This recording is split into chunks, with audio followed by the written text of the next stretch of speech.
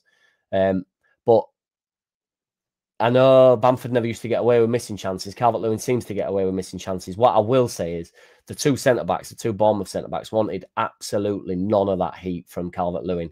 He won everything yesterday. He was plucking at air on his chest. He's a target man. He was running the channels. He was brilliant yesterday. He is what we are about. He is what we need right now in this league. I am delighted with Calvert-Lewin. I think he was excellent. If he'd got a goal yesterday, he's up there with Longstaff performance for me. Longstaff were right happy with his goal as well. He said he's not scored for a while, so it's good. I said at the start of the season he'd chip in with some goals. Our midfielders don't get goals, and my man Longstaff does. Stack puts them in top bins, the set piece specialist. Didn't need none of that yesterday. It was disheartening to go down the way we did in the 2-2 in the last seconds. Felt like we switched off a little bit. You know, you're bringing off DCL, and to be honest, even I were overly sort of clapping and applauding him coming off and celebrating. I mean, Farker's got a bit of shit off on Twitter in general about bringing Calvert-Lewin off with moments to go. It's like you've got to stay switched on, haven't you? The ball's just pumped into the box, and then it's like, you know, a killer finish. But ultimately, with the first 20 minutes, most people would have taken a point against the mighty Bournemouth in general past couple of days, and I think it's a really good point. I think Bournemouth are a really good side at the moment. I just don't think anybody will know who they are in 10, 15 years, and nobody will care about them, including me. Tyler Adams got dragged off, which I thought I was actually pretty funny. I was toing and froing in between, sort of like abusing him and not. There was obviously that little bit of heat that started. Adams knows what he's doing with that stuff, doesn't he? I think he gets off on it. He likes that type of stuff. But it was good to see him get mauled off, to be honest, because that's the manager calling him out ultimately, really, I think. You know, dragging him off like in front of fans like that. You know, he got a lot of shit.